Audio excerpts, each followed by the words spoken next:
நம பார்வதி பதையே ஹர ஹர மகாதேவா. தென்னாடுடைய சிவனே புற்றி, நாட்டவர்க்கும் இறைவா புற்றி. சித்சபேஷா சிவசிதம்பரம் நம சிவகாம்யை ஜெகதம்பிகே திருச்சிற்றம்பலம். பேசும் பொருளுக்கு இலக்கிதமாம் பேச்சிறந்த மாசில் மணியின் மணி வார்த்தை பேசி பெருந்துறையே என்று பிறப்பறுத்தேன் நல்ல மருந்தின் அடி என் மனத்தே வைத்து எழ்களின்றி இமயவர் கோனை ஈசனை வழிபாடு செய்வாள் போல் உள்ளத்து உள்கே உகந்து உமை நங்கை வழிபடச் சென்று நின்றவா கண்டு வெள்ளம் காட்டி வெருட்டிட அஞ்சி விரும்பி ஓடி தழுவ வெளிப்பட்ட கள்ளக்கம்பனை எங்கள் பிரானை காண கண் அடியேன் பெற்றவாறே. மதிவளரு சடைமுடி மன்றுளாரை முன் துதிசையும் நாயன்மார் தூய சொன்மலர் பொதிநலன் நுகர்த்தரே புனிதர் பேரவை விதிமுறை உலகினில் விளங்கே வெல்கவே. திருச்சிற்றம்பலம். பெரியோர்களே, ஆசிரியர் பெருமகனார் மாதவ சிவஞான முனிவர் அருளிய காஞ்சி புராணத்திலே திருநாட்டு படலம் கொண்டிருக்கிறோம். அதன்கண் நானிலத்தில் விளங்குகின்ற ஐந்திணை ஒழுக்கத்தினை கூறுகின்றார். அதுல முதலிலே குறிஞ்சி நிலம் எடுத்துக் கொண்டிருக்கின்றார். 45வது பாடல் பார்க்க வேண்டும். சந்தும் ஆரமும் தாங்கி வம்பலர்ந்த தன் குவட்டான் மைந்தர் கண்ணையும் மனத்தையும் கவர்ந்திடும் வனப்பின் முந்தும் ஓங்கலும் கொடிச்சியர் குழுக்களும் முகில் தோய் கந்தமார் குழை முகத்து அலர் இலவங்கம் காட்டும். இது ஒரு திரேடை பாடல். ஓங்கல் என்றால் மலை, குறிஞ்சி நாட்டிலே விளங்குகின்ற மலை. அந்த மலைக்கும் ஆங்கு இருக்கின்ற கொடிச்சியர் என்றால் குறப்பெண்டிர், அந்த பெண்களுக்கும் சிலேடையாக அமைந்த பாடல். இந்த இருவருடைய தோற்றமும் ஆடவருடைய கண்களையும் மனத்தையும் கவர்கின்ற தன்மை கொண்டது என்று கூறுகின்றார். எவ்வாறு என்று பார்ப்போம். சந்தும் ஆரமும் தாங்கி வம்பு அலர்ந்த தன் குவட்டான் மைந்தர் கண்ணையும் மனத்தையும் கவர்ந்திடும் வனப்பின் முந்தும் ஓங்கல் என்ற மலைக்கு சொல்லும் பொழுது, சந்து என்றால் சந்தன மரம், ஆரம் என்றால் முத்து. மலையிலே முத்து விளையுமா? அது கடலில் அல்லவா விளையும் அப்படின்னு நம்ம நினைப்போம். மலையிலே விளைகின்ற முத்து உண்டு. அது மூங்கில் மரங்களுடைய கணு வெடித்து உண்டாகின்ற முத்தும், மலையிலே காணப்படுகின்ற கருப்பொருளாகின்ற யானையினுடைய தந்தத்திலே விளைகின்ற முத்தும் மலையிலே விளைகின்ற முத்துக்கள் என்று பார்க்கின்றோம். சந்தன மரமும் முத்துக்களும் தாங்கி வம்பு அலர்ந்த என்று சொன்னால், வம்பு என்றால் வாசனை, வாசனையோடு பல பூக்கள் மறந்து காணப்படுகின்ற தன் குவடு, குவடு என்றால் கொடுமுடி, அதாவது மலையினுடைய உச்சி. மலையினுடைய உச்சி எப்போதுமே குளிர்ந்து தானே இருக்கும். பர்வத மலை, திரு அண்ணாமலை, எங்கு போனாலும் மலை உச்சிக்கு போய்விட்டால் குளிர் தாங்காது. அப்ப குளிர்ந்து இருக்கின்ற அந்த மலை உச்சி, அதன்கண் விளங்குகின்ற சந்தனம், முத்துக்கள் மற்றும் வாசனை பூக்கள், இவற்றினாலே அங்கு மலையேற்றம் செல்கின்ற, ட்ரெக்கிங் போகின்ற ஆண்களுடைய கண்களையும் மனதையும் கவர்கின்ற தன்மை கொண்டது இந்த மலை. பெண்கள், அங்கிருக்கின்ற பெண்கள் அப்படின்னு கேட்டா, அவர்கள் சந்தனம் பூசி இருக்கின்றார்கள், முத்து மாலைகளை அணிந்திருக்கின்றார்கள். வம்பு என்றால் முலை கச்சு, கச்சணிந்த குளிர்ந்த கொங்கையோடு கூடியிருக்கின்றார்கள். குவடை என்றால் மேட்டுப்பகுதி, அது அவருடைய கொங்கை, அவற்றோடு கூடியிருக்கின்றார்கள் என்ற காரணத்தினால அவர்களை பார்க்கின்ற ஆண்களுடைய கண்ணும் மனமும் ஈர்க்கப்படுகின்றன என்பது பொருள். மேலும் இந்த மலையும் அந்த பெண்களும் தொடர்ந்து எவ்வாறு காட்சி தருகின்றார்கள் என்று கேட்டால், முகில் தோய் கந்தமார் குழை முகத்து அலர் இலவங்கம் காட்டும். மலைக்கு வரும்பொழுது முகில் என்றால் மேகம். மேகங்கள் எப்பொழுதுமே மலை உச்சியிலே படிந்து காணப்படும். முகில் தோய்ந்திருக்கின்ற, கந்தம் ஆர் என்றால் வாசனை கூடியிருக்கின்ற. மலை உச்சியிலே வாசனை என்பது அங்கு இருக்கின்ற இந்த சாம்பிராணி போன்ற மரங்கள், அந்த மரங்களுடைய டிரான்ஸ்பரேஷன், அவை மூச்சு விடுகின்ற காரணத்தினாலும் இந்த மேகங்கள் பலவிதமான மேகங்களிடையே காற்றும் நீரும் உண்டு. ஆகவே அங்கு பூக்கின்ற பூக்களுடைய வாசத்தை கொண்டு அந்த மேகங்கள் இவர்கின்ற காரணத்தினாலும், இவர்களெல்லாம் ஊர்ந்து செல்கின்ற காரணத்தினாலும் மேகங்கள் தோய்கின்ற அந்த மலையுச்சிகள் வாசனையாக காணப்படுகின்றன. அங்கு உச்சியிலே காணப்படுகின்ற மரங்களுடைய அப்பொழுது தளிர்த்திருக்கின்ற தளிர்கள், புதிய தழைகள், அந்த புதிய இலைகளுக்கு தளிர் என்றும் குழை என்றும் பெயர். அந்த குழை பொதுவாக செந்நிறமாக காணப்படும். கண்ணுக்கு இனிதாகவும் தொட்டால் வழவழப்பாகவும் ஒரு நறுமணத்தோடும் காணப்படும் இலைகள். எந்த மரத்தினுடைய இலையா இருந்தாலும் அந்த இலை தளிர்க்கும் பொழுது அவ்வாறு காணப்படும். பிறகு முதிரும் பொழுது அது பச்சை நிறமாக முடமட என்று, பிறகு அது பழுத்து மஞ்சள் நிறமாக பழுப்பு நிறமாக மாறும். இந்த தளிர்கள் காண்பதற்கு அழகிய தோற்றம் கொண்டவை. குழை முகத்து என்றால் புதிதாக தளிர்த்திருக்கின்ற தளிர்களுடைய முகம் என்றால் முன்னிடம். அந்த முன்னிடத்திலே அலர் என்றால் காணப்படுகின்ற இலவங்கம் காட்டும். இலவங்கம் என்பது ஒரு மரம், கிராம்பு மரம். அந்த கிராம்பு மரமானது துளிர்க்கின்ற அழகான தழைகளோடு காணப்படும் இந்த மலைகளிலே. எந்த இடத்தில் காணப்படும்? முகில் தோய்கின்ற இடத்திலே காணப்படும். அதாவது உச்சியில் தான் கிராம்பு மரம் காணப்படும் என்பது பொருள். பெண்களுக்கு வரும் பொழுது முகில் என்பது, முகிலை ஒத்த நிறம் கொண்டது பெண்களுடைய கூந்தல். ஆகவே கூந்தல் தோய்கின்ற அந்த முகம், பெண்ணினுடைய முகம் பிற்புறம் கூந்தல் தோய்ந்திருக்கின்றது. கரிய கூந்தல் தோய்ந்திருக்கின்ற அந்த முகத்திலே குழை காணப்படுகின்றது. குழை என்றால் காதிலே அணிகின்ற ஜிமிக்கி, அந்த குழையானது காணப்படுகின்றது. அந்த குழையும் முகிலும் காணப்படுகின்ற முகத்திலே அலர்தல் என்றால் சற்றே விரிதல், இலவங்கம் காட்டும். அவர்கள் சிரிக்கும் பொழுது அவருடைய சிவந்த உதடுகள் இலவு அங்கம் காட்டும். இலவு என்றால் இலவ மரத்தினுடைய மலர். இலவம் பூ, இலவம் பஞ்சு இருக்கின்றது, அதனுடைய மலர் என்பது அதனுடைய பருத்தி, அது செந்நிறம் கொண்டிருக்கும். அந்த செந்நிறம் பெண்களுடைய உதடுகளுக்கு ஊமையாக சொல்வார்கள். அங்கம் என்றால் நிறம், இலவு அங்கம் என்றால் இலவம் பூவினுடைய நிறம், அதாவது செந்நிறம். அவருடைய முகம் என்பது கூந்தல் தோய்ந்ததாகவும்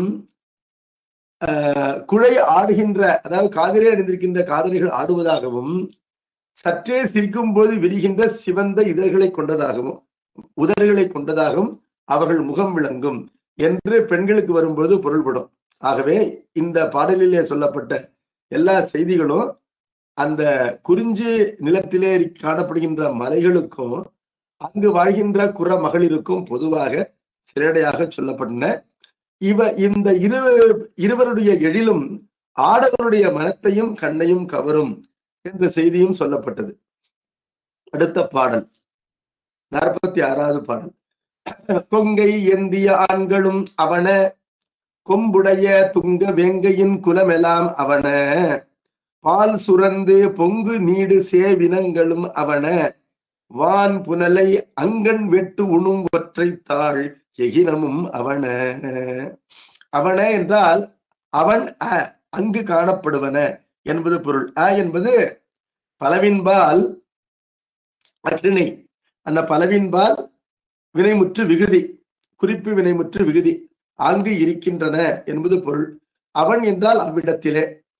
கொங்கை ஏந்திய ஆண்களும் அவன அப்படின்னா, கொங்கு என்றால் வாசனை, வாசனையோடு காணப்படுகின்ற ஆண் என்பது ஒரு வகை மரம், அழிஞ்சில் என்று கூறுகின்றார்கள். அழகான அழிஞ்சிலுக்கு ஏரழிஞ்சில் என்று பெயர். அந்த மரமானது இப்பொழுது கூட பல இடங்களிலே காணப்படுகின்றது. புதுக்கோட்டை மாவட்டத்துல ஒரு ஊர்ல நான் பார்த்தேன், காளியம்மன் கோயிலுக்குள்ள, அந்த ஊர் பேரு டக்குன்னு நினைவுக்கு வரல. சென்னைக்கு வடக்கே இருக்கின்ற பொன்னேரி என்ற திருத்தலம், அந்த தலத்திலே இருக்கின்ற சிவாலயத்திலே தல விருட்சமாகவே இந்த ஏரழிஞ்சில் என்ற மரம் இருக்கின்றது. இதற்கு வடமொழியிலே அங்கோலம் என்று பெயர். இந்த மரத்தை பற்றி சிவாந்த லகரி என்ற நூல் கூறுகின்றது. ஒரு சிலர் விட்ட குறை தொட்ட குறையாக தவ முதல்வர்களாக பூமியிலே பிறக்கின்ற சாமு சித்தர்கள் என்று சொல்லப்படுகின்ற அடியார் பெருமக்கள் பிறர் துணையின்றியே பெருமானை பிரிந்து வந்த வருத்தம் காரணமாக அவர்கள் சம்பந்த பெருமான் போல அழுது பெருமானை பெற்றுக் கொள்வார்கள். அதாவது சில நாட்களிலேயே மீண்டும் பெருமானிடத்திலே சென்று விடுவார்கள். அதற்கு ஊமையாக சொல்கின்றார் அங்கோல மரத்தினுடைய வித்து. நீங்க எல்லாம் மெட்ராஸ் பண்ணீங்கன்னா அந்த பொன்னேரிக்கு போய் பார்க்கலாம். இந்த ஊர் கூட நான் அடுத்த வகுப்புல உங்களுக்கு சொல்லிடுறேன். புதுக்கோட்டை மாவட்டத்துல இன்னொரு ஊர் இருக்கின்றது. அங்க இருக்கின்ற மாரியம்மன் கோயில்ல இன்னொரு ஏரழிஞ்சில் மரம் இருக்கின்றது. அந்த மரத்தினுடைய வித்து பழத்தில் இருந்து பழம் வெடித்து வித்தானது மரத்தை சுற்றி விழும். மரத்திற்கு ஒரு காந்த சக்தி இருக்கின்றது. அதன்படி ஒரு எல்லைக்குள்ளே விழுந்த இந்த வித்து இருக்கின்றது, அது மீண்டும் மரத்திலே சென்று ஒட்டி கொள்ளும். அதே போல சம்பந்தர் பிறர் துணையின்றியே தன் முயற்சியினாலேயே முன்னடைந்தான் சம்பந்தன் என்று அவரே கூறுவதற்கு ஏற்ப பூமிக்கு வந்து 3 ஆண்டுகளிலேயே அழுது இறைவனை பெற்றுக் கொண்டார். அது எப்படின்னா, இந்த ஏரழிஞ்சில் மரத்தினுடைய வித்து என்பது அது அந்த பழமானது வெடித்து வித்தானது அந்த மரத்தை சுற்றி ஒரு சிறு தூரத்திற்குள் விழுந்து விட்டது என்று சொன்னால் அது மீண்டும் மரத்திலேயே சென்று ஒட்டி கொள்ளும். அதை பார்க்கலாம். நம்ம சிறிதாக மரத்தை நோக்கி சென்று மரத்தின் மீது ஏறும் அந்த வித்து, அவ்வாறு சென்று ஒட்டி கொள்ளும் என்ற சிறப்பு கொண்டது அந்த மரத்திற்கு தமிழிலே ஆண் என்று பெயர். வைரம் பாய்ந்த மரத்தையும் ஆண் என்று சொல்லலாம். இது அழிஞ்சில் மரம் இல்ல, வேறு மரம் என்று கூறுவாரும் உண்டு. ஆனால் ஆண் என்ற பெயர் கொண்ட ஒரு மரம் உண்டு. அந்த மரம் பூக்கும் பொழுது வாசனையாகத்தானே மலர் இருக்கும். ஆகவே வாசனையை ஏந்திய ஆண் என்று சொல்லப்படுகின்ற மரங்கள் எங்கு காணப்படுகின்றன என்று கேட்டால் குறிஞ்சி நிலத்திலே காணப்படுகின்றன அதிகமாக. 1-2 மரங்கள் நம்முடைய ஊர்ல காணப்பட்டது என்று சொன்னால் அது there is an exception to every rule. பொதுவாக குறிஞ்சி நிலத்துக்குரிய கருப்பொருள் அது ஏனைய இடத்திலும் வரலாம். அதனால அந்த நிலம் குறிஞ்சி நிலமாகி விடாது. இப்பொழுது இந்த அழிஞ்சில் மரம் காணப்படுவது மலைநாட்டிலே. அதை இங்கு கூறுகின்றார். கொங்கை ஏந்திய ஆண்கள் என்ற தொடர் என்பது ஒரு வியப்பினை தருகின்றது. கேட்ட போது தனது முறைகளோடு கூடிய ஆடவர் அந்த குறிஞ்சி நிலத்திலே இருப்பார்கள் என்று கூறுவதை போல் இருக்கின்றது. ஆகவே இது ஒரு வியப்பினை தருகின்றது.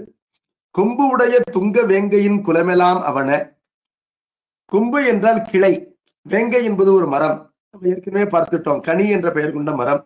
அது அதிகமாக காணப்படுவது மலைநிலத்திலே. மலைநிலத்துக்குரிய ஒரு கருப்பொருள். அது கிளைகளோடு காணப்படுகின்றது என்று சொன்னார். வேங்கை என்பது புலி. புலிக்கு கொம்பு கிடையாது, கொம்புகளோடு புலிகள் காணப்படுகின்றன என்ற பொருளையும் தருவதனால அதுவும் ஒரு வியப்பை தருகின்றது, ஆச்சரியத்தை தருகின்றது. என்ன, கொம்போடு காணப்படுகின்றனவா புலிகள் என்று ஒரு ஆச்சரியத்தை தருகின்றது. பால் சுரந்து பொங்கு நீடு சேவினங்களும் அவன. அப்படின்னா செம்மரம், சிவந்த மரம். அந்த செம்மரத்திற்கு சே என்று பெயர். அதுவும் மலைநாட்டில் தான் வளரும். சந்தனம், மகிழ், செம்மரம் இதெல்லாம் மலைநாட்டு மரங்கள். அவை இந்த மரக்கிளைகளிலே இளங்கிளைகள், அவை பெரிய கிளைகளோடு ஒட்டுகின்ற இடத்திலே பால் சுரக்கும். அதிலிருந்துதான் பிசின் வருகின்றது. அந்த பால் சுரந்து பொங்குகின்ற நீடு என்றால் உயரமான, சேயினங்கள் என்றால் செம்மரங்களுடைய கூட்டங்கள் அவன அந்த குறிஞ்சி நிலத்திலே காணப்படுகின்றன என்பது பொருள். இன்னொரு பொருள், வியப்பை தருகின்ற பொருள் என்னென்ன, சே என்ற சொல்லுக்கு பசுவினுடைய எருது, ரிஷபம், அது பொருள். ஆண் இனத்தினுடைய எருது, காளை மாட்டிற்கு சே என்று பெயர். அதனால்தான் பெருமானுக்கு சேவகன் என்று பெயர். சேவகன் என்றால் வீரன் என்பது பொருள். சேவகன் என்ற தமிழ் சொல்லுக்கு வீரன் என்பது பொருள். சேவகன் என்ற வடமொழி சொல்லுக்கு தொண்டன் என்பது பொருள். இந்த 2 பொருளிலும் கடவுளை கூறலாம். இறைவன் தன் தொண்டர்க்கு தொண்டனாக இருப்பதனால சேவகன். இறைவன் அரிய பெரிய வீரச் செயல்களை செய்பவன், அட்ட வீரட்டானங்களிலே வீரச் செயல்களை செய்பவன், நம்முடைய மனப்பகையோடு போரிட்டு அதனை வென்று நமக்கு முக்தியை அளிப்பவன் என்பதனால அவன் வீரன் என்பதனால தமிழ் சொல் சேவகன் என்பதற்கு வீரன் என்பது பொருள். அந்த சேவகன் என்ற தமிழ் சொல் எவ்வாறு உண்டாயிற்று என்று கேட்டால், சே என்ற எருதின் அடிப்படையிலே உண்டாயிற்று. அதாவது சே என்ற எருது இருக்கின்றது, அது வீரத்திற்கு பெயர் போனது. எருது என்ன பண்ணும்? சிங்கத்தையும் எதிர்த்து நிற்கும். விரவார் வெறுவ ஆர்க்கின்ற தார்விடை என்று சொல்லப்பட்டது. என்ன பொருள்? பகைவர்கள் அஞ்சு மண்ணோ போரிடுகின்ற ரிஷபம் என்பது பொருள். ஆகவே வீரத்திற்கு பெயர் போனது ரிஷபம்.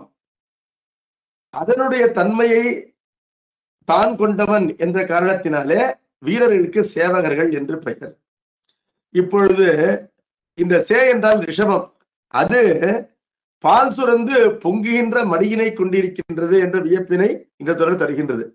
ரிஷபம் எப்படி கறக்கும்? அது கறக்காது. அது பொங்குகின்ற முலையிலே பொழிகின்ற பாலினை கொண்டு காணப்படுகின்றது என்பதை போல இந்த தொடரானது அமைந்திருக்கின்றது.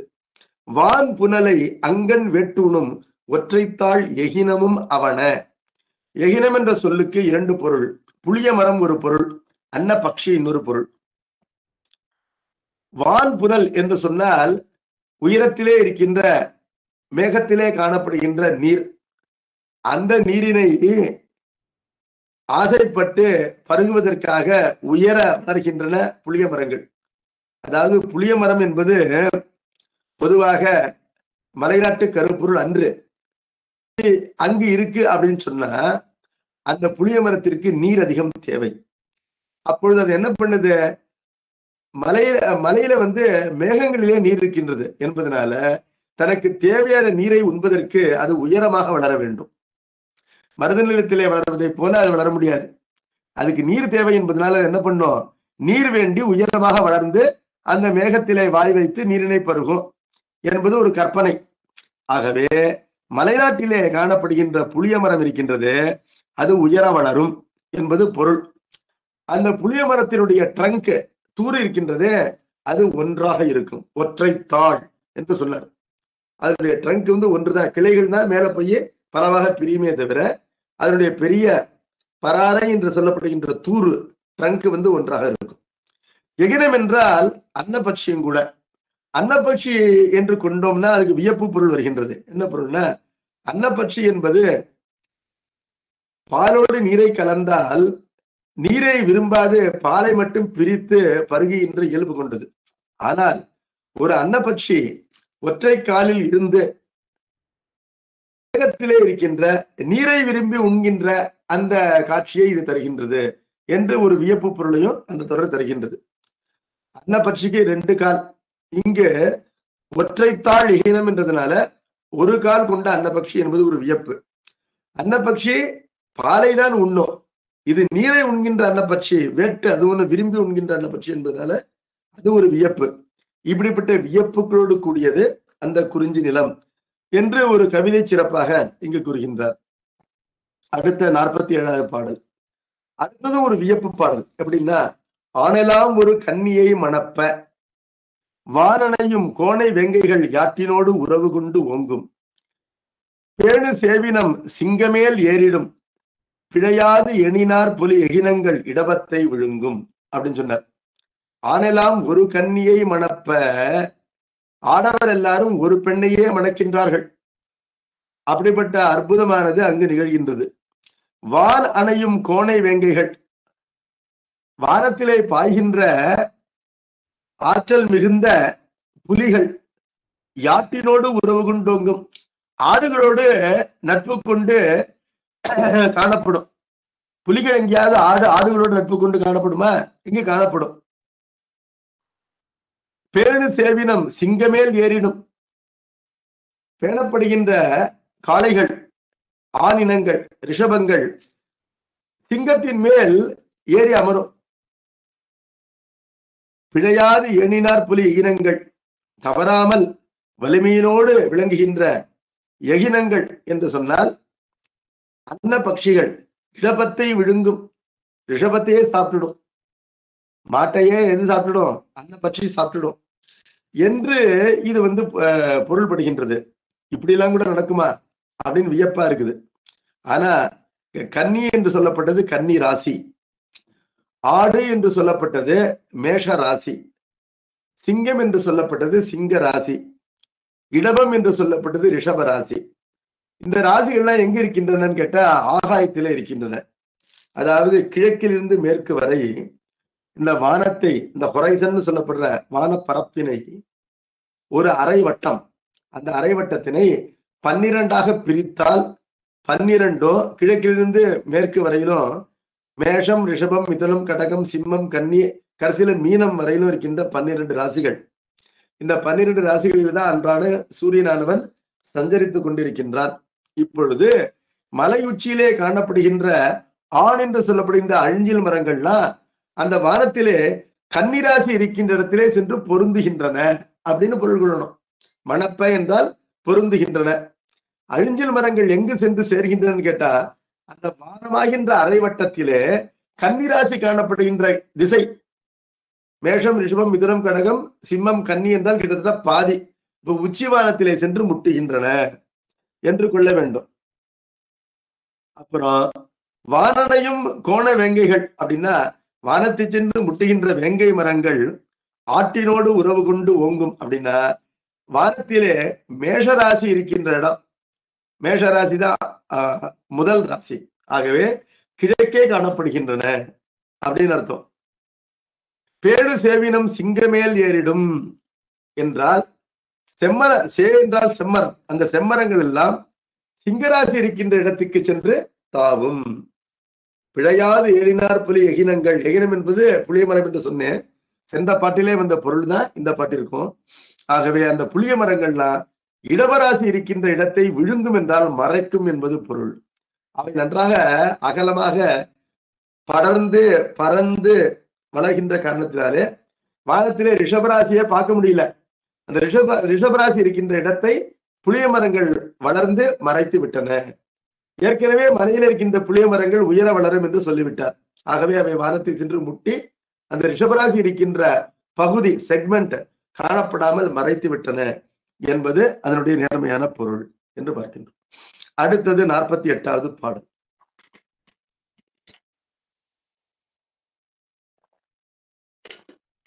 வில்லலர்ந்த பல் உடுக்களும் விண்ணெறி படரும் செல்லும் வெண்கதிர் கடவுளும் பானுவும் திரள்சால் மல்லல் வானவ குழுவும் எய்ப்பார வந்திருக்கும் இல்லம் எங்கனும் வான்தொட இழைத்திடும் குன்றம்.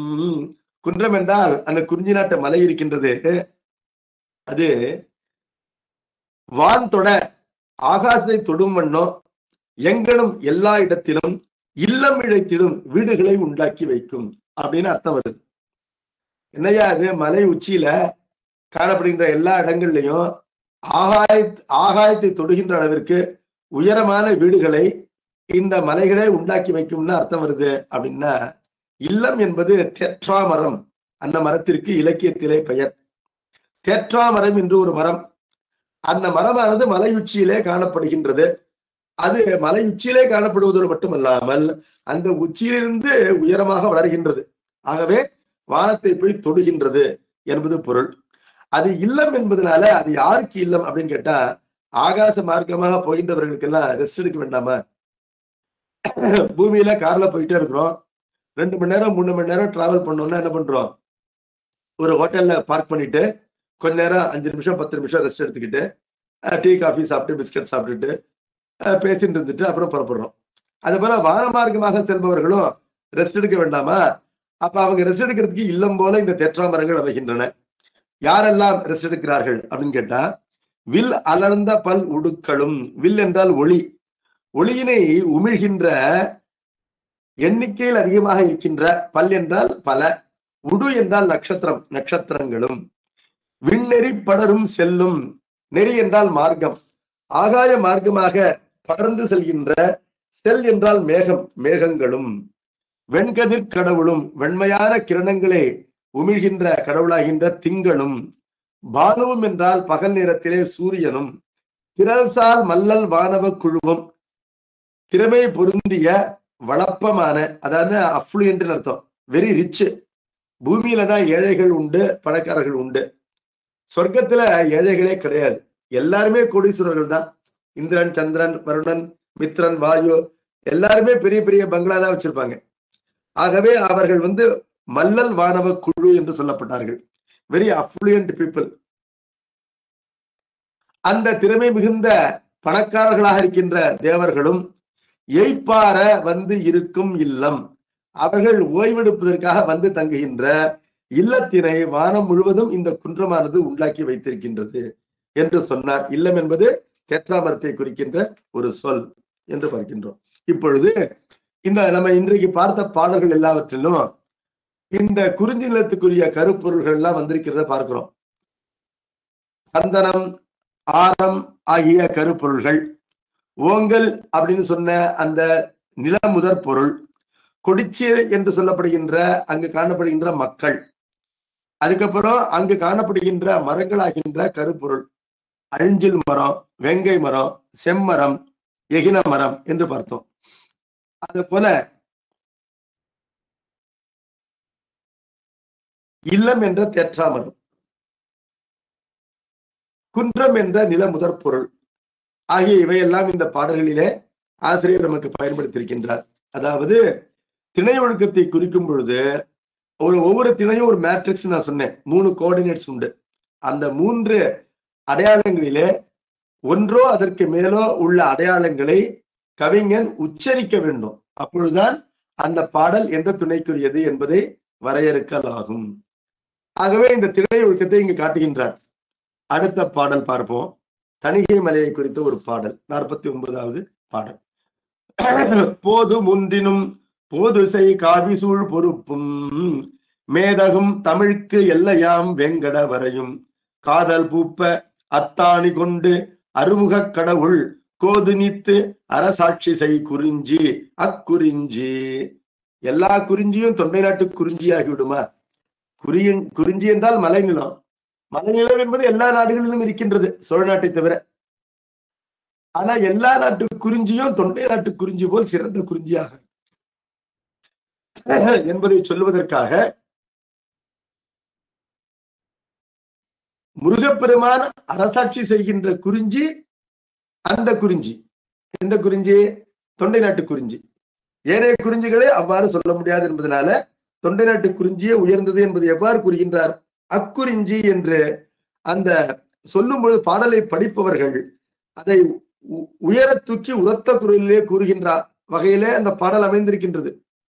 எப்படின்னா, கோது நீத்து அரசாட்சி செய் குறிஞ்சி அக்குறிஞ்சி என்று பாடல் அமைந்திருக்கின்றது என்பதனால அதனுடைய பெருமை கூறுகின்றார். என்ன பெருமைன்னு கேட்டா, அங்கு தணிகை மலையும் வேங்கட மலையும் காணப்படுகின்றன. தணிகை மலை என்பதோ முருகப்பெருமான் அரசாட்சி செய்கின்ற மலை. திருவேங்கடமலையும் முருகப்பெருமான் அரசாட்சி செய்கின்ற மலை. திருவேங்கடத்திலே முருகப்பெருமான் வேங்கட சுப்பிரமணியனாக அரசாட்சி செய்கின்றான் என்று பலரும் கருதுகின்றார்கள். அதை இங்கு சொல்றார்.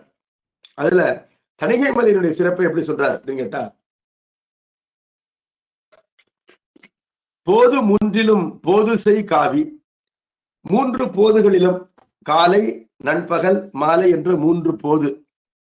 சூரியன் உதிக்கின்ற போது ஒன்று, சூரியன் உச்சிக்கு வருகின்ற போது இன்னொன்று, சூரியன் மறைகின்ற போது 3வது. இதுதான் முப்போது என்று சொல்வார்கள். முட்டாத முச்சந்தி மூவாயிரவர்க்கு மூர்த்தி எண்ணப்பட்டானே என்று நம்பியாரருடைய தேவாரம். முச்சந்திகளிலும் முட்டாது பூஜை செய்கின்றார்கள் 3000. அதாவது அம்பலவாணருக்கு தீபாதனை காட்டுறாங்கன்னா சூரிய உதய காலத்தில், சூரியனுடைய உச்சி காலத்தில், சூரியனுடைய அஸ்தமன காலத்தில் அந்த காலம் பிழையாது தங்களுடைய அனுஷ்டானங்களை முடித்துக்கொண்டு ஓடி வந்து பெருமானுக்கு அபிஷேகம் செய்து நிவேதனம் செய்து உடனேயே தீபாராதனை செய்வார்கள். அந்த காலம் ரொம்ப முக்கியம். அந்த காலம் தவறக்கூடாது என்பதைத்தான் முட்டாத முச்சந்தி என்று கூறுகின்றார்கள். ஆகவே இந்த முச்சந்திகள் தான் முப்போது. ஏனைய போதுகள் எல்லாம் இவற்றின் தாழ்ந்தன. அதாவது வைகரை என்பதோ, பின்மாலை என்பதோ, அர்த்த ஜாமம் என்பதோ இதெல்லாம் இந்த சந்திகளுக்கு இணையாக மாட்டார். இதுல 6 காலம் பூசை நடக்கின்றது தில்லையில. ஆனால் இந்த முட்டாத முச்சந்தியில் தான் இறைவன் தன்னை சுற்றி இருக்கின்ற பரிவாரங்களுக்கும் திக் தேவதைகளுக்கும் தன்னுடைய அருள் பிரசாதமா என்ற பலி தருகின்றார். அதனை நித்திய உற்சவம் என்று சொல்வார்கள். நித்தியோத்சவ பலி. பலியிடுதல் என்று சாமியே பலி கொடுப்பார். பலி என்றால் உணவு என்பது பொருள், அவ்வளவுதான். அது தன்னை சுற்றி இருக்கின்ற பரிவாரங்களுக்கு உணவூட்டுதல் ஆகும். அது எந்த பூஜா காலங்கள்ல நிகழும் என்று கேட்டால், காலசந்தி, உச்சிக்காலம், சாயரக்ஷா என்ற சாயம் சந்தியில் தான் நடக்கும். ஏனைய 3 காலங்களிலே இது நிகழாது என்பதனால அவை முக்கியம் அல்ல என்பது பொருள். பழங்காலத்திலே 3 போதுகள் தான் கோயில்களிலே பூசை நடந்தது. பிறகு அது விஸ்தரிக்கப்பட்ட 6 காலங்களாக ஆகியது என்று பார்க்கின்றோம். இப்பொழுது இந்த 3 காலங்களிலும் முருகப்பெருமானுக்கு தவறாது ஒரு நீலோத்பல புஷ்பம் அறிவிக்கப்பட வேண்டும் என்று இந்திரன் நினைத்தான். இந்திரன் அசுரர்களிடம் தோற்று தான் இழந்த அந்த ராஜ்யத்தினை முருகப்பெருமான் தேவ சைன்யத்திற்கு சேனாதிபதியாக இருந்து, தேவ சேனாதிபதியாக இருந்து தாரகன், சூரபத்மன் முதலிய அசுரர்களை கொன்று வென்று இந்திரனுக்கும் ஜெயந்தனுக்கும் அந்த விண்ணுலக வாழ்வினை மீட்டு தந்த காரணத்தினால திருத்தணிகை மலையில முருகப்பெருமானுக்கு நேர்த்திக்கடனாக சொர்க்கத்தில் இருந்து ஒரு குவளை கொடியை கொண்டு வந்து அந்த தணிகை மலையிலே ஒரு சுனை என்பது மானுடரால் ஆக்கப்படாது இயற்கையாக ஊறுகின்ற தண்ணீர். இந்த சுனை என்பது குறிஞ்சி நிலத்துக்குரிய கருப்பொருள். சுனை என்பது மலையில் தான் காணப்படும், வேறு இடங்களிலே சுனைகள் காணப்பட மாட்டார். அந்த சுனையிலே அதனை வித்திட்டு எவ்வாறு வளர்த்தான் என்று கேட்டால், முருகப்பெருமானிடமே ஒரு வரம் வேண்டி பெற்றானாம். என்னென்ன, அந்த கார்த்தால பூஜைக்கு அது ஒரு பூ தரணும், உச்சிக்கால பூஜைக்கு ஒரு பூ தரணும், சாரக்ஷ பூஜைக்கு ஒரு பூ தரணும். அவ்வாறு ஒரு நாளிலே 3 நேரங்களிலும் அந்த குவளை பூக்கும். ஆனா கவனிக்கணும், குவளை என்பது இரவிலே பூக்கின்ற பூ, அது காலையிலே அரும்பினாலும் பூக்காது என்பதனால இது பூக்கின்ற பூ என்பதனால இது ஒரு சிறப்பு. இது உலகிலுக்கு மாறுபட்டது. 3 காலங்களிலும் கரெக்டா அது பூத்து கொடுக்கும் முருகப்பெருமானுக்கு என்ற வரத்தினை இந்திரன் பெற்றான். அதன்படி இன்றைக்கு நிகழ்கின்றது என்று இந்த புராணமானது கூறுகின்றது. போது 3 சந்திகளிலும் போது செய் என்றால் அரும்புகின்ற, போது என்றால் அரும்பு, போது செய்தல் அரும்புதல், அரும்புகின்ற. காவி என்றால் காவி நிறம் என்று. காவி என்பது குவளை மலருக்கு ஒரு பெயர், ஆம்பலுக்கு ஒரு பெயர். காவி சூழ் பொறுப்பு, அந்த காவியானது காணப்படுகின்ற பொறுப்பு என்றால் மலை, அது திருத்தணிகாச்சல மலை, திருத்தணி. அந்த மலையும் மேதகும் என்றால் பெருமை பொருந்திய, தகும் என்றால் பொருந்திய என்பது பொருள். மே என்றால் மேன்மை, மேதகுதல் என்றால் மேன்மை பொருந்த இருத்தல். மேதகு தென்னன் பெருந்துரையான் என்று மேதகு என்ற சொல் யாம் அறிந்த வரையிலும் முதலிலே பயன்படுத்துகின்றார் நம்முடைய குருநாதர் தான். மேதகு தென்னன் பெருந்துரையான் என்றால் மேன்மை பொருந்திய தென்னன் பெருந்துரையாகின்ற அந்த ஆத்மநாத சுவாமி. மேதகும் பெருமை பொருந்திய தமிழ்க்கு எல்லையாம், தமிழ் மொழிக்கு எல்லையாம். தமிழ் என்பது தமிழ் மொழி வழங்குகின்ற தேசத்திற்கு ஆகி வந்திருக்கின்றது. தமிழ்நாட்டினுடைய வடக்கு எல்லையாக இருக்கின்ற வேங்கடவரையும் என்றால் திருவேங்கடமாகின்ற அந்த மலையும். இந்த 2 மலைகளையும் தன்னுடைய 2 தலைநகரங்களாக கொண்டு முருகப்பெருமான் தொண்டை நாட்டினை ஆட்சி செய்கின்றான். காதல் பூப்பை என்றால் அன்போடு. இந்த 2 மலைகளிடத்திலும் அவனுக்கு விருப்பம் நிகழ்கின்றது, சாமிக்கே பிடிச்சிருக்கு. அத்தாணி கொண்டு, அத்தாணி என்றால் என்னன்னா அரசன் வீற்றிருக்கின்ற கொலு தர்பார், அதற்கு அத்தாணி என்று பெயர். அதனை அரசிருக்கை என்று சொல்லலாம், அதாவது தலைநகராக கொண்டு என்று அதனை இலக்கணையாக கொள்ளலாம். அதாவது தர்பார் இருந்து என்றால் என்ன அர்த்தம், இந்த 2 ஊர்களை மட்டும் தன்னுடைய தலைமை பீடங்களாக கொண்டு அறுமுக கடவுள், 6 முகங்களை கொண்டிருக்கின்ற அந்த தெய்வம். கோது நீத்தி என்றால் அதர்மத்தை போக்கி அரசாட்சி செய், அறவழியிலே தர்ம பரிபாலனம் செய்கின்ற குறிஞ்சி அக்குறிஞ்சி மலைநாடு. அந்த தொண்டை நாட்டினுடைய மலைநாடு என்பதனால ஏனைய நாட்டு மலைநாடுகளிலும் சால சிறந்தது தொண்டை நாட்டினுடைய மலைநாடுதான். அதற்கு எடுத்துக்காட்டு பெருமான் திருத்தணிகையிலும் திருவேங்கடத்திலும் இருந்து அரசு புரிவதுதான் என்று கூறுகின்றார். அடுத்தது முருகப்பெருமானுடைய தலங்களை கூறியதை தொடர்ந்து சிவத்தலங்களை கூறுகின்றார். திருக்குறிப்புத்துன்ற நாயனார் புராணத்துல சேக்கிழார் பெருமான் 400 5 ஒழுக்கங்களை இவ்வாறு கூறுகின்றார். அவரை அடியொற்றிதான் இங்கு காஞ்சிபுராணத்திலே நம்முடைய ஆசிரியரும் கூறுகின்றார். அங்கு சேக்கிழார் பெருமான் பாலை நிலம் தவிர ஏனைய 4 நிலங்களுக்கும் ஒவ்வொரு நிலத்திலும் முக்கியமாக திகழ்கின்ற சிவத்தலங்களை விதந்து ஓதினார். அதனை அறியற்றி இங்கு சிவஞான முனிவரும் இப்ப குறிஞ்சியிலே காணப்படுகின்ற ஒரு சில சிவத்தலங்களை எடுத்து நமக்கு கூறுகின்றார். அன்பெலாம் ஒரு பிழம்பென திரண்ட கண்ணப்பன் எம்பிரார்க்கு ஒரு விழி இடந்து அப்பு காலத்தே பொன் பிறங்கிய முகலிசூழ் கையிலையும் பொறுப்பும் தன் புலத்திடை உடையது தடவரை குறிஞ்சி. அன்பெலாம் ஒரு பிழம்பென திரண்ட, பிழம்பு என்றால் வடிவம். நெருப்பு இருக்கு, அது நெருப்புக்கே ஒரு வடிவம் உண்டென்றால் நெருப்பு பிழம்பு, தீப்பிழம்புங்கிறோம். அது ஒரு வடிவம் கொண்டு விட்டது என்பது பொருள். நீர் ஓடுகின்றது, வெள்ளத்தை நீர் பிழம்பு என்று கொள்வார்கள். வெள்ளமாகின்ற வடிவத்தை கொண்டு விட்டது. எப்படி நீருக்கும் நெருப்புக்கும் வடிவம் இல்லை, ஆனால் திரண்டு இருக்கும் பொழுது ஒரு வடிவம் காணப்படுகின்றதோ அந்த வடிவத்தை பிழம்பு என்று சொல்கின்ற வழக்கம் இருக்கு. அது போலவே அன்பு என்ற உணர்ச்சி உள்ளத்தால் அறியப்படுவது, கண்ணால் காணப்படுவது அன்று. ஆகவே நீருக்கும் நெருப்புக்கும் நிலையான வடிவம் இல்லை என்பதை போல அன்பு என்பது அப்டிராக்ட், கண்ணால் காணக்கூடிய வடிவம் கொண்டது அன்று. ஆனால் நெருப்பு ஒரு தீப்பந்தத்திலே காணப்படுவதை போல, நீர் என்பது ஒரு ஐஸ் கட்டியிலே காணப்படுவதை போல, பிழம்பாகி ஒரு வடிவம் கொண்டதை போல அன்பு என்பதே கைகால்களோடு ஒரு வடிவம் கொண்டு விட்டது என்று சொன்னால் அதுதான் கண்ணப்பன். வேற யாரையும் சொல்ல முடியாது. கண்ணப்பருக்கு இணையாக வேற யாரையும் சொல்லவே முடியாது. மற்ற எல்லா அடியார்களும் கடவுளை தாயாகவும் தங்களை சேயாகவும் நினைத்து அன்பு செலுத்தினார்கள். கண்ணப்பன் ஒருவன் மட்டும்தான் தன்னை தாயாகவும் அந்த குடுமிநாதரை சேயாகவும் நினைத்து தாயை போல இருந்து அன்பு செலுத்தினவன் என்பதனால அவனுக்கு இணை, அவனுக்கு முன்னும் இல்லை பின்னும் இல்லை. கண்ணப்பன் ஒப்பதோர் அன்பு இன்மை என்று திருவாசகத்தில் சொல்லப்பட்டிருக்கு என்பதனால அன்பிற்கு ஒரு வடிவம் கொடுத்தால் அதனை அன்பு பிழம்பு என்று சொல்லலாம். அது யார் என்று கேட்டால் கண்ணப்பன் தான். செட்டிலார் பெருமான் கூறும் பொழுது, திங்கள் சேர் சடையார் தம்மை சென்றவர் காணா முன்னே அங்கனர் கருணை குறுந்த அருள் திரு நோக்கம் எய்தி தங்கிய பவத்தின் முன்னை சார்பு விட்டு அகல நீங்கி பொங்கிய ஒளியின் நீழல் பொருவில் அன்பு உருவமானார். இணையில்லாத அன்பின் உருவமாக ஆனார். பொருவில் என்பது அன்பிற்கும் அடை, உருவத்திற்கும் அடை. எப்படி அப்படின்னு கேட்டா, கண்ணப்பனுடைய அன்பிற்கு இணையான அன்பு இல்லை என்பதனால பொருவில் அன்பு, இணையில்லாத அன்புன்னு சொல்லலாம். அன்பிற்கு உருவம் கொடுக்க முடியாது. அன்பிற்கு உருவம் கொடுக்கலாம் என்று சொன்னால் கண்ணப்பனுடைய உருவத்தை கொடுக்கலாம், இன்னொரு உருவத்தை கொடுக்க முடியுமா? முடியாது என்பதனால அன்பினுடைய பொருவில் உருவமான இணையில்லாத உருவமாக அவர் ஆகிவிட்டார் என்றும் கொள்ளலாம். அப்படிப்பட்டவர் அன்பு பிழம்பாய் திரிவார் அவர் கருத்தின் அளவினரோ என்று செட்டிலார் பெருமான் கவி கூற்றாகவும் கூறுவார். அன்பே வடிவமாக திரிகின்றார், அவரை நம்மால் எடை போட முடியுமா? அவர் கருத்தின் அளவினரோ என்றால் அவரை நம்மால் எடை போட முடியாது.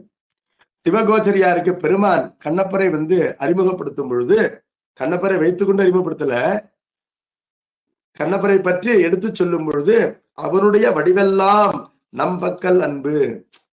அவனுடைய வடிவம் என்பது மற்ற மானுடர் யாக்கை போல நரம்பு, தோல், சி, உதிரம், மஜ்ஜை, உரோமம், நகம் இவற்றால் ஆகியது என்று கருதாத.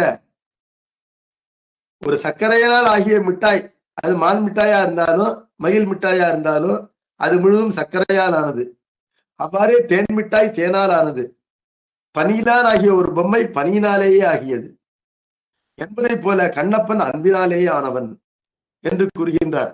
அவனுடைய வடிவெல்லாம் நம்பக்கல் அன்பென்றும், அவனுடைய அறிவெல்லாம் நம்மை அறியும் அறிவென்றும், அவனுடைய செயல் எல்லாம் நமக்கு இனியவாம் என்றும், அவனுடைய நிலை இவ்வாறு அறினி என்று அருள் செய்தார் பெருமானே சிவகோச்சரியாருக்கு என்று பார்க்கின்றோம். அந்த கண்ணப்பனாருடைய குரு பூஜை வருகின்ற சனிக்கிழமை நமக்கு வருகின்றது.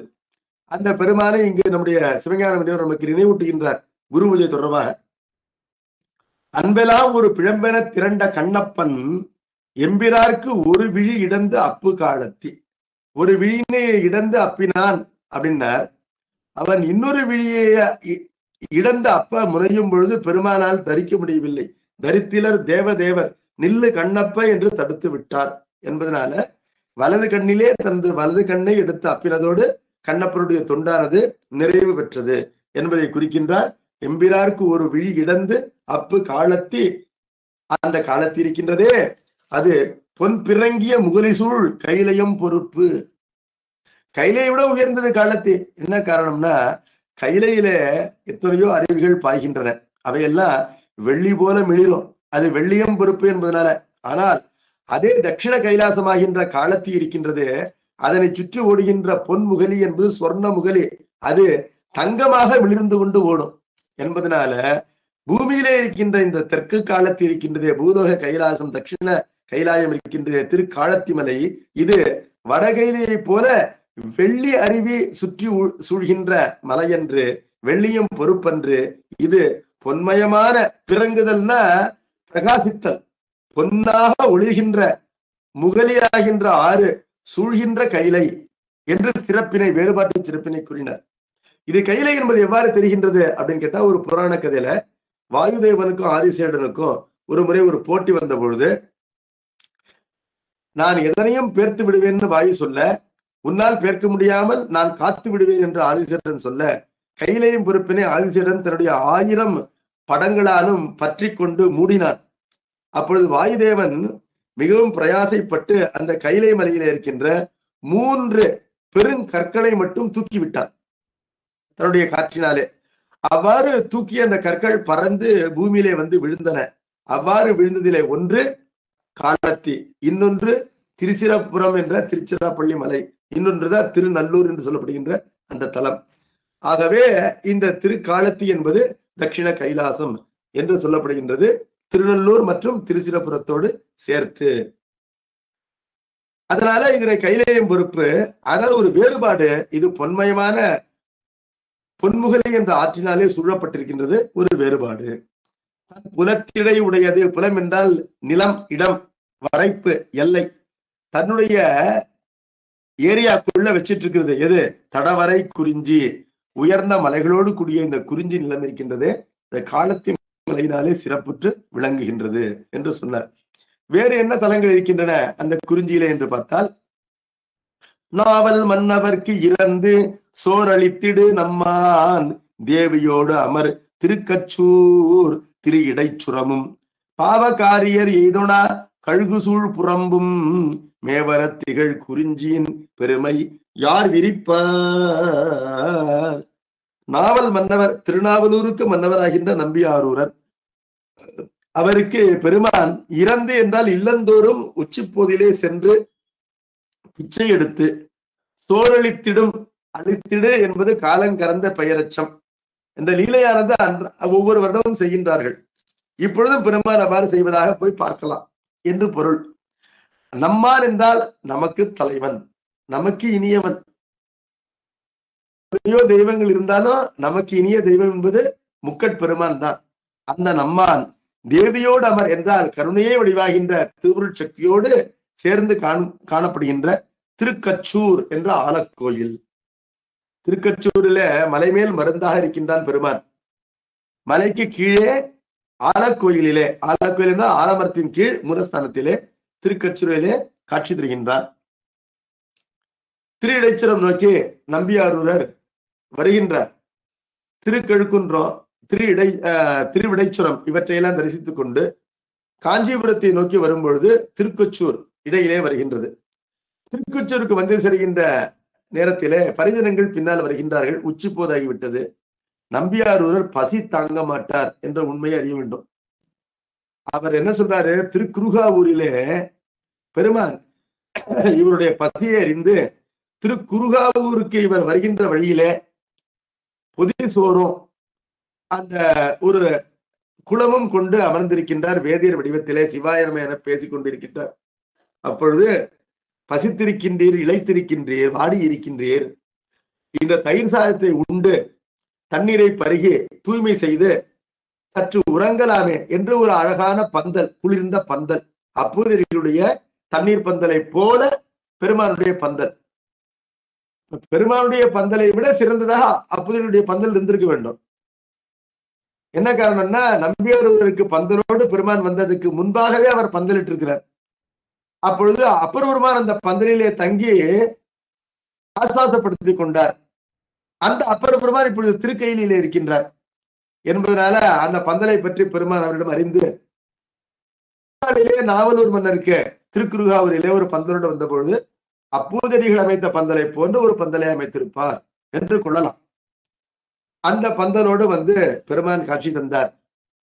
காட்சி தந்து உணவளித்த பொழுது இவ்வுணவு நமக்கு எதிர் விலக்கலாகாது என்று உணர்ந்து, நல்ல பசி, அதனால வாங்கி சாப்பிட்டார், தண்ணீர் பருகினார், அந்த பந்தலிலேயே உறங்கி விட்டார். கண் விழித்து பார்த்தால் பந்தலையும் காணும், வந்திருந்த அந்த நரையும் காணும், எதிரிலே இருந்த குளத்தையும் காணும்.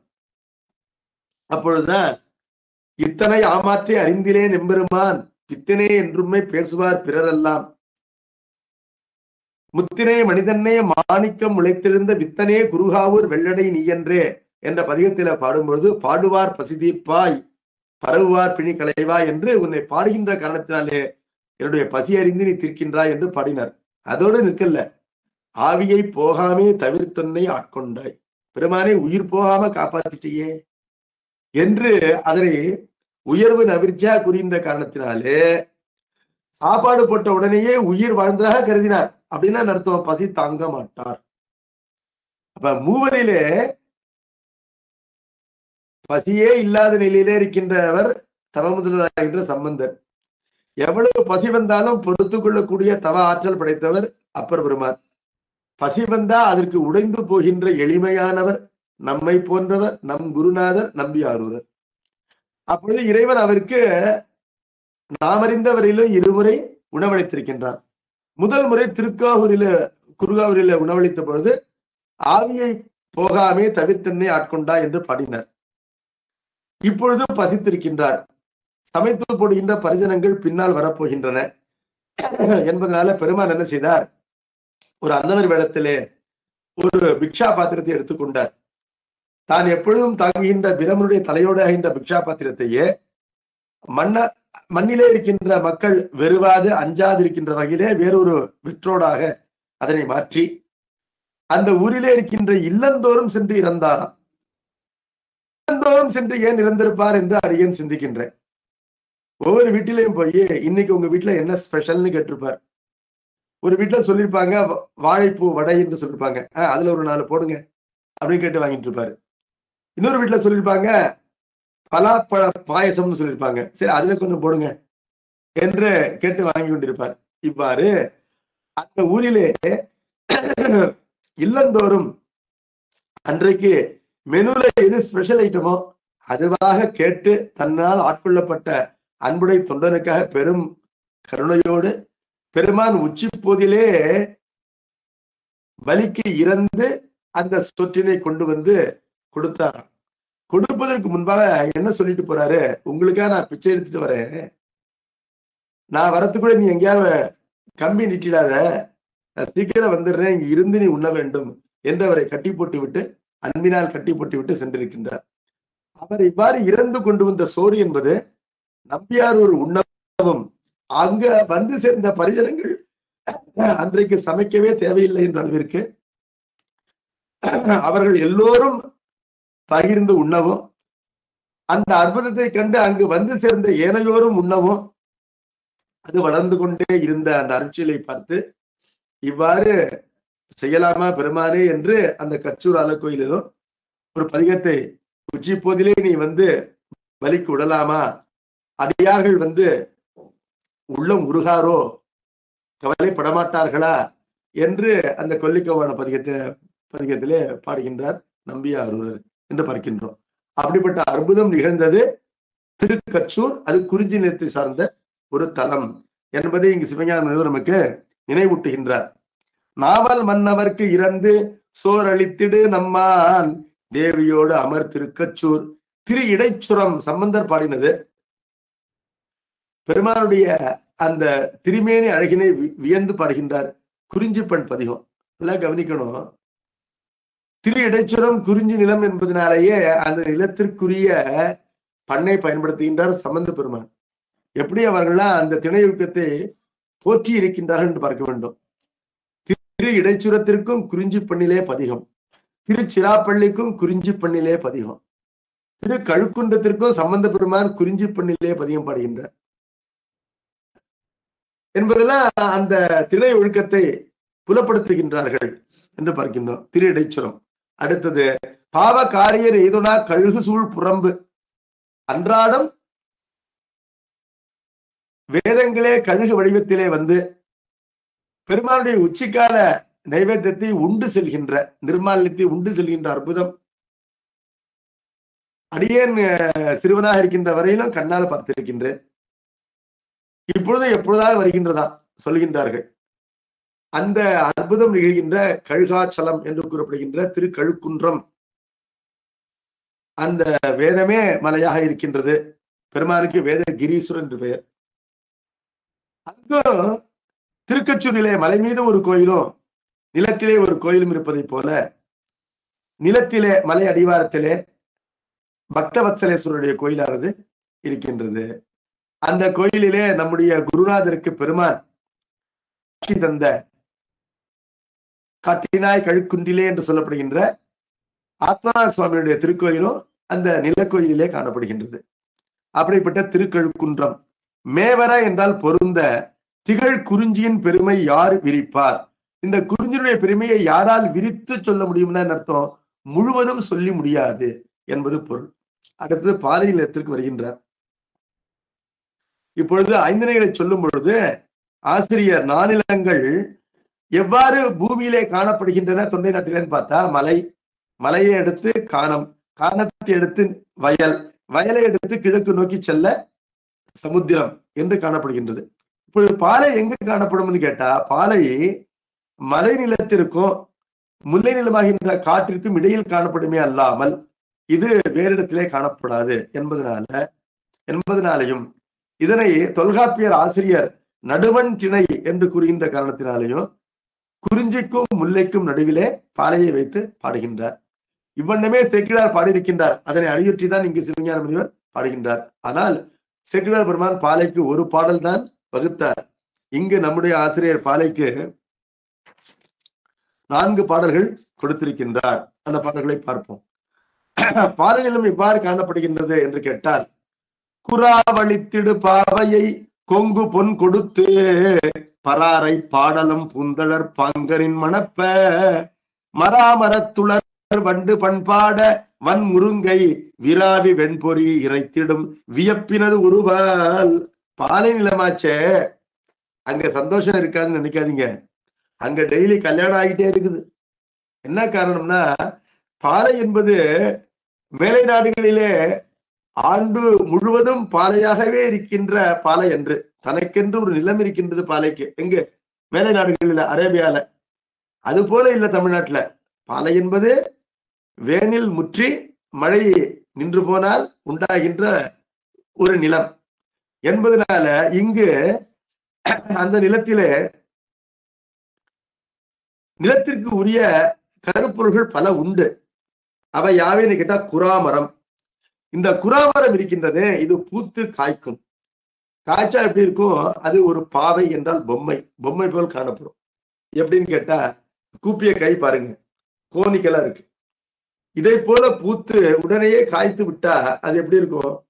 நீங்க பார்த்திருப்பீங்க பைன் ஃபாரஸ்ட்ல, அந்த பைன் மரத்தினுடைய காய்கள் இவ்வாறு காணப்படும். இப்ப குறாமரம் நீங்க பார்த்திருக்க மாட்டீங்கிறதுனால பைன் மரத்தை நான் வம்புக்கு எடுக்கிறேன். பைன் மரங்களை நீங்க பார்த்திருப்பீங்க, வட இந்தியா போல பார்க்கலாம். அதே போல இங்கு காணப்படுகின்ற குறாமரத்தினுடைய காய் அது பொம்மை போல் காணப்படும். அந்த குறாமரத்தினுடைய கிளைகள் தோறும் கொத்து கொத்தாக பூக்கின்ற பூக்கள் தான் காய்க்கின்றன என்பதனால குறாமரம் என்பது தன் கையாகின்ற கிளைகள் மூலம் பல பிள்ளைகளை பெற்று அந்த பிள்ளைகளை எல்லாம் கையில ஏந்தியதை போன்ற காட்சி காணப்படும். குறாமரத்தினுடைய காட்சி, குறாமரத்தினுடைய மலர் இறைவனுக்கு உரியது. அப்பர் பெருமாள் தாண்டகத்துல கூறுகின்றார். இப்ப இது ஒரு தாய் சந்தான லட்சுமி பார்த்திருப்பீங்க, 2 கைகளிலும் 2 குழந்தைகளை வைத்திருப்பாள். பல பிள்ளைகளை பெற்ற தாய் என்ன பண்ணுவா? ஏகப்பட்ட குழந்தைகளை கைகளிலே தாங்கி இருப்பாள். அதை போல காட்சி கொடுப்பது குறாமரம். அந்த பாவை என்றால் பொம்மை, அது ஆகுவேலாக பொம்மை போல அழகா இருக்கின்ற பெண்ணுக்கு வரும். குராமரம் பெற்றெடுத்த அந்த பெண்ணை, பாவையை, கோங்க மரம் என்பதும் அந்த பாலினத்துக்கு உரிய மரம். அந்த மரம் என்ன பண்ணுது? பொன் கொடுத்து என்றால் திருமணம் செய்து கொள்ள விரும்புது. கோங்க மரம் என்ன விரும்புது? குராமரத்தினுடைய பெண்ணை கல்யாணம் பண்ணிக்க ஆசைப்படுது. ஒரு மரம் இன்னொரு மரத்தினுடைய மகவைத்தானே திருமணம் செய்யும். அப்பொழுது கோங்கு என்ற மாப்பிள்ளை குரா என்ற மாமியார் பெற்றிருக்கின்ற அந்த பெண்ணை திருமணம் செய்து கொள்ள விரும்புகின்றார். அப்பொழுது பழங்காலத்துல பெண் கேட்பவன் பொன்னளித்து கேட்க வேண்டும். பெரிய புராணத்துல பார்க்கிறோம், ஒரு செட்டிப்பெண் தன்னுடைய தாய்மாமன் தன்னை திருமணம் செய்து கொள்வதற்கு தேவையான பணத்தினை கொடுக்க முடியாத நிலை இருக்கின்ற காரணத்தினாலே, அவன் திருமணம் ஆகாமல் இருந்து விடக்கூடாது என்ற கருணையினால பெற்றோரை மறைத்து அவரோடு திருமருகல் பதியிலே தங்கும், ஒரு மடத்திலே தங்கும் பொழுது அரவு தீண்டி கணவனாக வரப்போகின்றவன் இறந்துவிட அவனை தீண்டவும் முடியாமல் பெருமானுடைய விமானத்தை நோக்கி அவள் அழுது புலம்ப, அந்த அழுகுரலை கேட்ட ஆளுடைய பிள்ளையார் அவர் உள்ளத்திலே பெருமானுடைய சங்கல்பத்தினாலே கருணை சுரக்க, அஞ்ச வேண்டாம் உனக்கு உற்ற துயரினை கூறுவாயாக என்று சொல்லிட்டார். என்ன ஆச்சுன்னு கேட்கறதுக்கு முன்னாடியே பயப்படாதுன்னு சொல்லிட்டார். ஆகவே உறவினரை போல அருள் செய்கின்றேன்னு சொல்லி அவர் நடந்ததை சொல்லவும், மருகர் பதிகத்தினை பாடி அந்த விடத்தினை தீர்த்து அந்த பெண்ணுக்கும் அந்த மாப்பிள்ளைக்கும் திருமணம் செய்து வைத்தார் சம்பந்த பெருமானே என்று பார்க்கின்றோம். இதிலிருந்து என்ன தெரிகின்றதுன்னு கேட்டா, பழங்காலத்துல பெண்ணை திருமணம் செய்து கொள்ள வேண்டும் என்றால் பணம் கொடுத்துத்தான் பெண் கேட்க வேண்டும். அதற்கு கன்யா சுல்கம் என்று பெயர் வடமொழியில, தமிழிலே பரிசம் என்று பெயர். அதனால்தான் இது வரைபொருள் பிரிதல் என்று ஒரு அதிகாரம் இருக்கின்றது திருக்கோவையாரிலே. தான் விரும்பிய பெண்ணை திருமணம் செய்து கொள்வதற்காக அவளை களவிலே பெற்றிருந்தாலும் கற்பினரியிலே அவளை திருமணம் செய்து கொள்ள வேண்டும் ஊர்வர் ஐயா என்பதற்காக, அவளை பெண் கேட்பதற்காக மாப்பிள்ளை என்ன பண்றாரு, தலைவர் என்ன பண்றாரு, வரைபொருளை ஈட்டுவதற்காக பிரிந்து செல்கின்றார். அந்த பிரிவு வரைபொருள் பிரிதல் என்று சொல்லப்படும். இந்த வரைபொருள் பிரிதல் என்பது பாலை திணை ஒழுக்கமாகும். இப்பொழுது இந்த கோங்கு என்ன பண்ணுது? பொன் கொடுத்து என்றால் வரைபொருளை கொடுத்து, பராரை பாடலம் பூந்தடர் பாங்கரின் மணப்ப, தேவையான பொன்னை கொடுத்த உடனே எப்படி பொன் கொடுக்குது? கொங்க மரம் பொன் போல பூக்கும். கொங்க மரத்தினுடைய பூ பொன்னிறமா இருக்கும். அது என்ன பண்ணுது? தன்னுடைய பூக்களை குராமரத்துக்கு கொடுத்துருச்சு. உடனே குராமரம் என்ன பண்ணுது? அதெல்லாம் எண்ணி பார்த்து, கரெக்டா இருக்கு, பணம் பொற்காசுகள் ஓகே, என்னுடைய பெண்ணை நீ மனம் செய்து கொள்ளலாம். ஆனால் மனம் செய்து கொள்வதற்கு ஒரு அக்னி முகமாக அல்லவா மணந்து கொள்ள வேண்டும், அக்னி சாட்சியாக மணந்து கொள்ள வேண்டும். அக்னி எங்க இருக்குன்னு பார்த்தா அங்க பக்கத்திலே பாதிரி மரம் இருக்கு. அந்த பாதிரி மரம் எப்படி பூக்குதுன்னா சிவந்து பூக்குது. பாதிரி மலர்கள் செக்கச்சிவேல் என்று நெருப்பு போல இருக்கும். ஆகவே அந்த பாதிரி மரத்தின் பூக்களை சாட்சியாக கொண்டு இந்த திருமணமானது நிகழ்கின்றது. பராரை என்றால் பருத்த தூற்றினை கொண்ட, பாடலம் என்றால் பாதிரி மரம். பாடலம் என்பது வடமொழி, பாதிரி என்பது தென்மொழி. பாட்டலேஸ்வரர் என்று திருப்பாதிரி புலியூர் பெருமானுக்கு பெயர். அந்த பூந்தடர் பாங்கரின் என்றால், பூந்தடர் என்றால் பூவாகின்ற தடல், தடல் என்றும் பொருள். பூவே தடலாக இருக்கின்றது. அந்த பாதிரி மரத்தினுடைய பூக்கள் நெருப்பு. அந்த நெருப்பினுடைய பாங்கர் என்றால் பக்கம் என்றால் இங்கு முன்பக்கம் என்று கொள்ள வேண்டும். சாட்சியாக மணப்ப இந்த திருமணமானது நிகழ, திருமண நிகழ்ச்சி எப்படி முடியும்னு கேட்டா, அக்னி காரியத்துல இந்த பெண் வீட்டுக்காரன், அதாவது பெண்ணுடைய சகோதரன், அந்த பெண்ணினுடைய கையிலே வெண்பொறியினை கொடுக்க, அந்த பெண் அந்த அக்னியிலே அந்த வெண்பொறியினை சொரிந்து லாஜ ஹோமம் என்று ஒரு ஹோமம் செய்வாள். அதற்கு பொறியிடுதல் என்று பெயர். இந்த பொறியிடுதலுடைய நோக்கம் என்னன்னு கேட்டா, நெருப்பிலே பொறியினை இட்டால் அது கரும் புகையோடு புகையும். அந்த புகையினாலே இந்த மணமகளுடைய முகமானது கருக்கும். அவ்வாறு அது நன்றாக கருத்தது என்று சொன்னால் அவள் தீர்க்க சுமங்கலியாக இருப்பாள் என்பது ஒரு மரபு, ஒரு நம்பிக்கை என்பதனால பெண்ணினுடைய சகோதரன் அல்லது இல்லை என்றால் மாப்பிள்ளையே அவர்கள் கையினாலே வெண்பொறியினை எடுத்து மணமகளுடைய கையிலே இட, அந்த மணமகள் என்பவள் அந்த அக்னியிலே அந்த பொறியினை இட்டு பொறி புகைகின்ற புகையிலே தன்னுடைய முகத்தை காட்டி மகிழ்வான். தன் கணவன் தீர்க்க ஆயுசாக இருக்க வேண்டும் என்பதற்காக. இது பொறியிடுதலோடு இந்த அக்னி காரியம் முடியும் என்று பார்க்கின்றோம். அப்ப இந்த கல்யாணம் ஆகும்போது நாதஸ்வரம் வாசிக்க வேண்டாமா, சங்கீத கச்சேரி வேண்டாமா, மங்கள வாத்தியம் வேண்டுமே?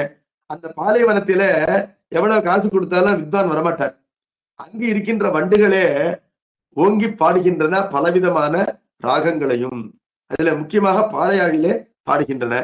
மராமரம் இருக்கின்றது. மராமரம் என்றால் என்ன அப்படின்னு கேட்டா, வெண்கடம்பு மரம் என்று கொண்டால் வெண்கடம்ப மரம். மரா என்பது அரச மரத்தையும் குறிக்கும், ஆச்சா என்ற மரத்தையும் குறிக்கும். மராம் என்று சொல்லியிருந்தால் வெண்கடம்ப மரத்தை குறிக்கும். இவையெல்லாம் அங்கு பாலைவனத்திலே காணப்படுகின்ற சில மரங்கள்.